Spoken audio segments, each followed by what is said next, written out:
With the big breaking news this hour, Pakistan stands exposed on its stand so far as terror goes once again. The Lashkar-e-Taiba has created a special team to provide security cover to the global terrorists and the JUD chief Hafiz Saeed. WION has accessed the exclusive photograph of the specially trained LET men who will be providing security to Hafiz Saeed. These men will be giving him round-the-clock cover even when he travels outside Lahore for engagements. The Lashkar men will also carry ammunition. Saeed was released from protective custody in Pakistan very recently.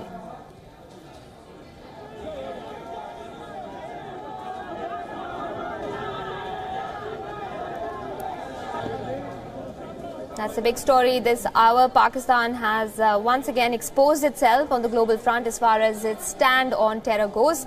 The Lashkar-e-Taiba, the LET, has created a special team to provide security cover to not a politician, not a member of parliament, not anyone from civil society, but a global terrorist. The JUD chief, Hafiz Saeed, is going to be protected by the men on the left of your screens. WION's accessed this exclusive photograph of the specially trained Lashkar-e-Taiba men who will be giving him security, and security that is going to be round the clock even when he travels outside of Lahore for engagements.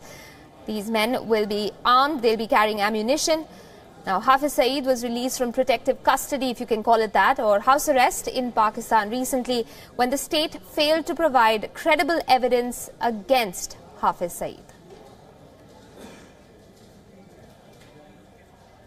WION's political editor, Palkey Sharma, joins me live from the newsroom for more on that story. Palkey, I would have said I'm surprised, but given Pakistan's track record on giving succor and support to terror organizations, terrorists, this really doesn't seem like much more than the cherry on the cake. Well, I would say that, that's one part of it, that the terrorists are supporting the terrorists. But, the mainstreaming of a terrorist, and it is okay to have so many terrorists protecting another terrorist, an army not looking into it, civil administration not being able to do anything about it is far more worrying. In 1980s, Zia-ul-Haq injected his own, I would say, Islamic color to already divided Pakistan in 1980s. And the consequences are there to be seen the way army has behaved 20 years down the line. Now, it's not as if there are no liberal segments within Pakistani society. But if army decides to mainstream terrorists within their civil society, I really fear for those liberal voices which still remain in places like Karachi, Lahore and Islamabad. All right, but is this photograph, is this news of him getting, let's say a big batch of security agents, even more ironic given that the Pakistani Army Chief General Bajwa just yesterday extended an olive branch, so to speak, to India on this entire peace process conversation? I think it's symbolic. Bajwa is talking about having peace with India or asking the civilian government to have a conversation with the Indian government. But how will that happen if, you don't stop training terrorists? It will not happen because the whole dispensation on the Indian side of the border has changed the goalposts. Earlier it was, okay, things happen, but we'll talk. But now the goalposts have changed. The goalpost is that we will not talk. So in that context, the Pakistani establishment will have to show far more flexibility on this issue. They will have to rein in their so-called non-state actors and stop treating them as assets. All right, we leave it at that. Karthikeya, thanks for joining us.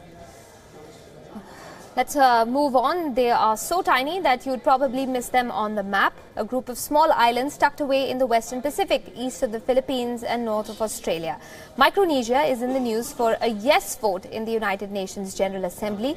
Barring Kiribati, all the islands of Micronesia voted with the United States and Israel on Thursday against the United Nations General Assembly resolution criticizing US President Donald Trump's decision to recognize Jerusalem as Israel's capital.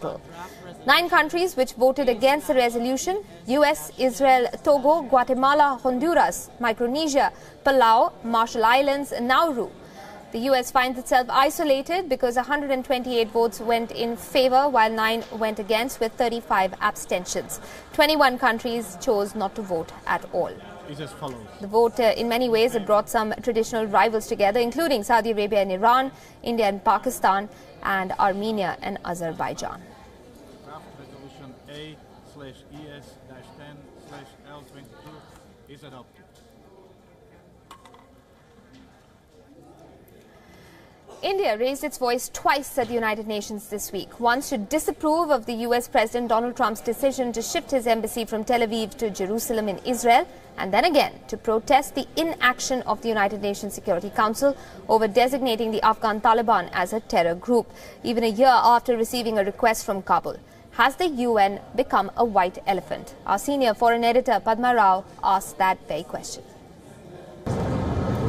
Even the building on First Avenue in New York City seems outdated. But for now, it's all the world has. The United Nations headquarters in New York City is the only place to register global protest, to make oneself heard by more than 180-odd countries in a go. The UN certainly does fulfill its philanthropic commitments. It keeps peace in war-struck regions. It employs prominent personalities to draw attention to the world's many horrors. But the UN's real and only powers lie in the hands of 5 nations alone, and that has to change. It's been nearly 4 decades of setting up what an exasperated Italian envoy once called never-ending working groups to reform the United Nations.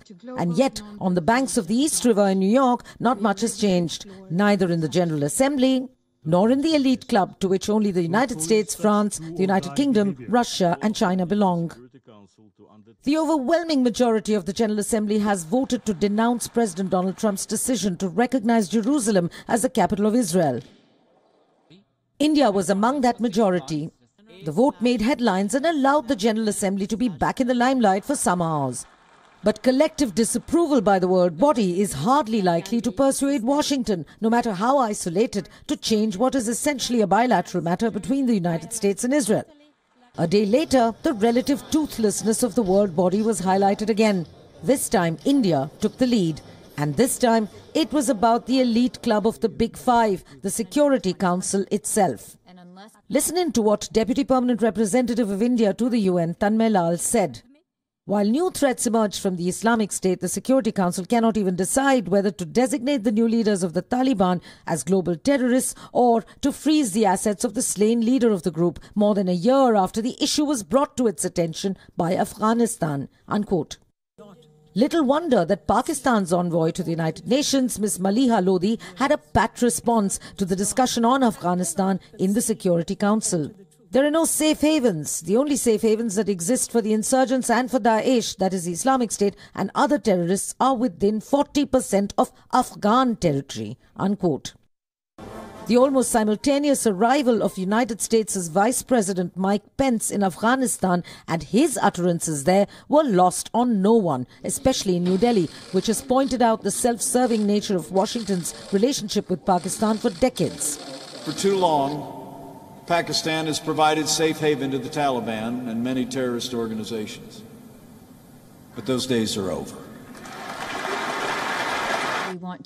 But are they really? Then why do veto powers, the United States, its close ally, the United Kingdom, and Asian giant China repeatedly fail to proscribe terrorists like Pakistani nationals Hafiz Saeed and Maulana Masood Azhar, or even the Afghan Taliban chief Mullah Akhundzada as requested by Kabul a year ago?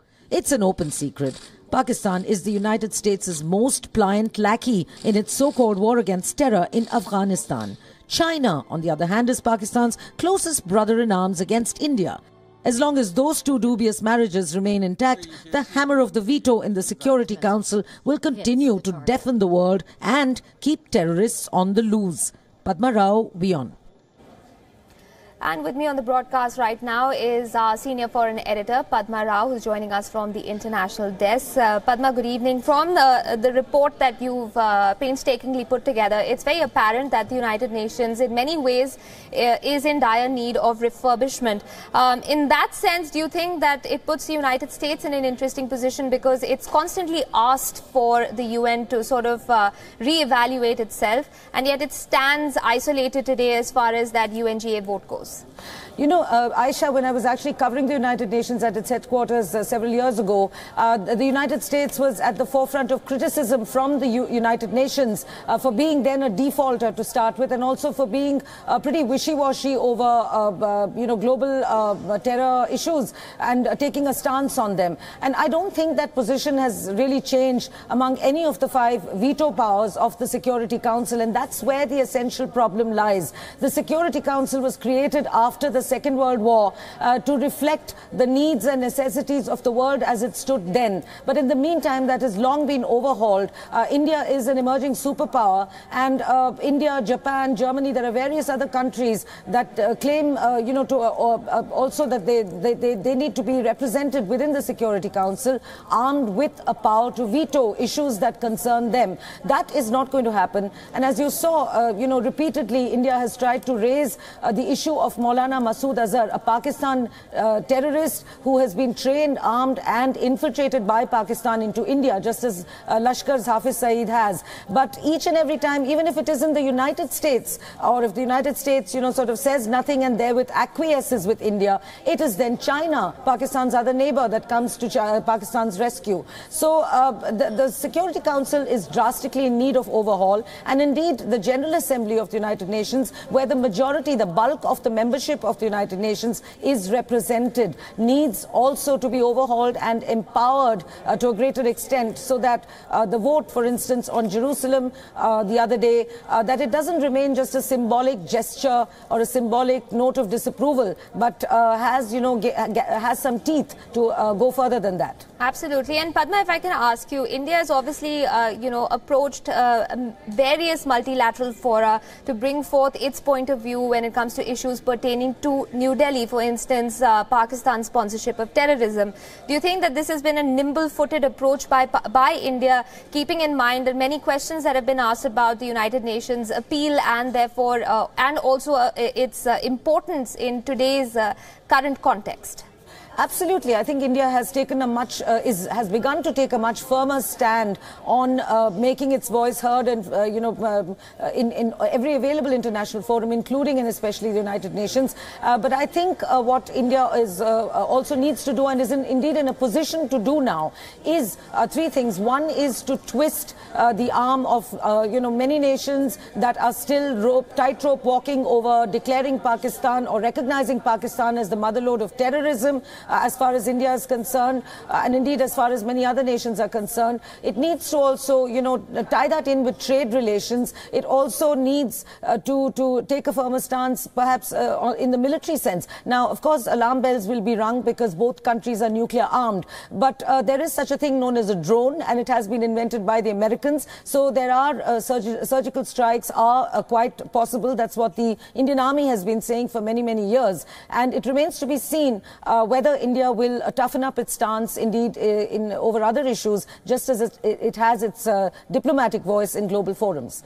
Right. Padma Rao, thank you very much for joining us this evening with your perspective.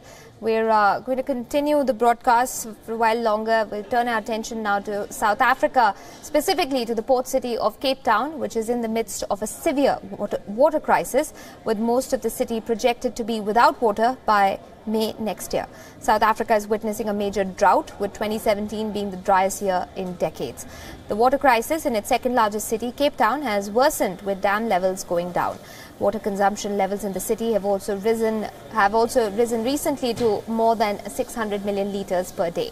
To keep essential services like hospitals functioning in the event of Day Zero, which is projected on May 18th next year, when the entire city is predicted to run out of water, the drought-stricken town is drilling dozens of boreholes. A recent report has suggested financial mismanagement and corruption in the Department of Water and Sanitation, being headed by South Africa's ruling African National Congress Party, as the main culprit. We need to reduce our demand across the level of our services so that we can help contribute to or avoiding Day Zero ever coming into place in any of the municipal districts across the province. And then if we fail, if the municipality fails, for example, and we go into a no water situation, how do certain key facilities survive? And that's the supply side interventions. And joining me right now is WION's correspondent, Leon Senyang. He's joining us live from Kampala. Leon, good evening. Thanks for speaking with us. The drought situation has, of course, been severe when it comes to South Africa this year. But has it really been building up before 2017 as well to the situation as it stands right now? Oh, thank you very much. And like you have said earlier, Cape Town itself, the province there that has been pointed out highly or majorly, has never experienced a drought of this magnitude ever before, at least within the past 3 years. So definitely this in itself puts the province in a very precarious situation. The residents themselves now are getting down to as little as 87 litres of water consumption. The water demand trends in Cape Town, of course, are high, and with the kind of population of more than 450,000 people, you're definitely bound to have a situation where with the dwindling water supply there, people will have to be in a very much tight spot in ensuring that water comes through. But the city itself, like you have said earlier, has suffered, is probably the cause of its own situation, beyond just the drought and the reduced waterfall. There's been plenty of mismanagement by the water department itself, and even still the government's failure to come out quick to help alleviate this particular situation. So definitely the city is in a precarious situation, and going forward by May next year, where they expect the taps to all be running dry, definitely there has to be very emergency initiatives to mitigate the issue. But have any sort of measures already been adopted keeping May 18th in mind? Well, it's a twofold approach towards this situation. The city itself seems to be working on ensuring that there's plenty of water supply. There could be about 200 main water sources that could be put up at least over the next few months. But even still, the city is asking its residents to reduce on their own water consumption. And like I said earlier, approximately 87 litres per individual in the Cape Town. And it could even go farther down with if the taps continue to run dry, it was little as 25 litres. So it is still pretty much not a situation where initiatives have been set out, and the city itself, of course, is suffering from a lack of money there to ensure that they have this situation mitigated. But going forward, we expect that there'll at least be solutions found out. Let's hope so. Leon Senyang, thanks very much for joining us with that update. The former Catalan leader, Carles Puigdemont, said today that he wants to meet the Spanish Prime Minister Mariano Rajoy. Puigdemont has called for talks without preconditions with Rajoy. This comes after his party retained a majority after the elections last night in Catalonia. The Spanish government had called for a snap election after the government in Catalonia declared their independence from Spain after a referendum. The Rajoy government had termed the referendum illegal. Puigdemont addressed supporters in Barcelona via video conference from Brussels. In Thursday's vote, the three pro-separatist parties together won 70 of the 135 seats, but it isn't known yet if they will come together to form the regional government. In another twist, a pro-Spain party has won the highest number of seats.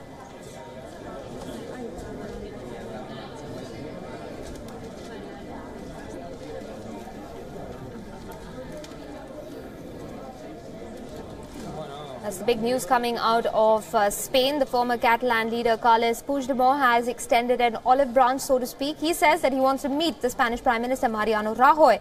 He's called for talks without preconditions with the Spanish Prime Minister.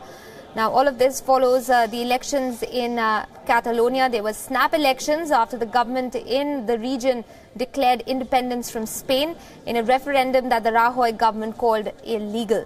Puigdemont is in Brussels, and that's where he addressed his supporters from, this via video conference call from Belgium. Now, in Thursday's vote, interesting mathematics were thrown up. The three pro-separatist parties have won 70 of the 135 seats together, but it isn't known yet if they'll be coming together to form the regional government. There have been a number of schisms that have formed since the time the referendum took place and since the elections took place just yesterday. In another twist, though, a pro-Spain party has won the highest number of seats, which is obviously going to cause a bit of concern for Carles Puigdemont, who is currently in self-imposed exile in Brussels. WION's associate editor Palkey Sharma joining us from the newsroom for more on that story. Palkey, is the mathematics going to be a problem for Carles Puigdemont even before he approaches Mariano Rajoy? Is it going to be more about getting consensus as far as the pro-independence parties go? Looks like as of now it is going to, it won't be smooth sailing for Carles Puigdemont, and there was much talk, Aisha, you would remember, of a post-poll alliance. That would be a possibility, and that's what he's going to be working at. But he has to come back first. He has to sort out a lot of legal matters as well, and he has to get all these people on board, which won't be smooth sailing, won't be an easy task for him.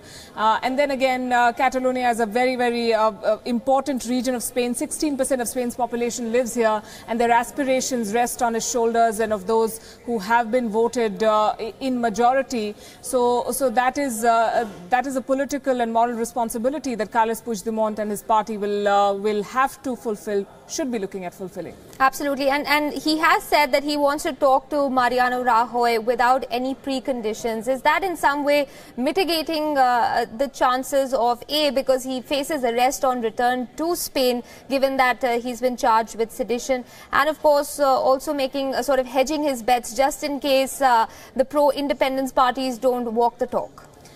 He said this in the past, remember, after the first independence referendum and the violence. Puigdemont said that he's ready for talks without preconditions. Mariano Rajoy, despite the fact that Catalonia is one of the richest regions of Spain and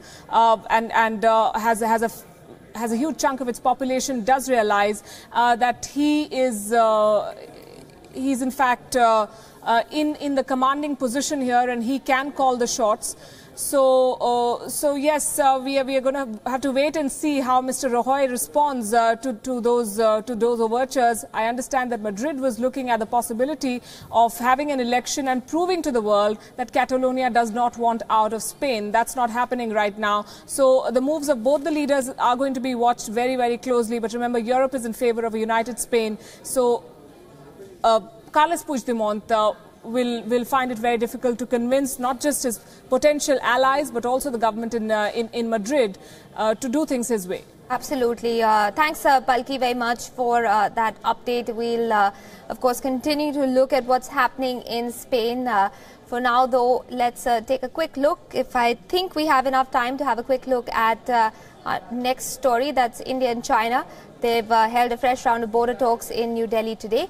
The talks were held for the first time since India and China's military standoff at the Doklam Plateau. India's National Security Advisor Ajit Doval and China's State Councillor discussed ways to maintain peace and tranquility along the border between these two nations. The two sides agreed to take steps to ensure favourable conditions for development of bilateral ties. A statement issued by New Delhi later said that the talks were fruitful. It said that the special representatives undertook a comprehensive review of earlier rounds of talks and agreed that an early settlement of the boundary question serves the fundamental interests of both countries.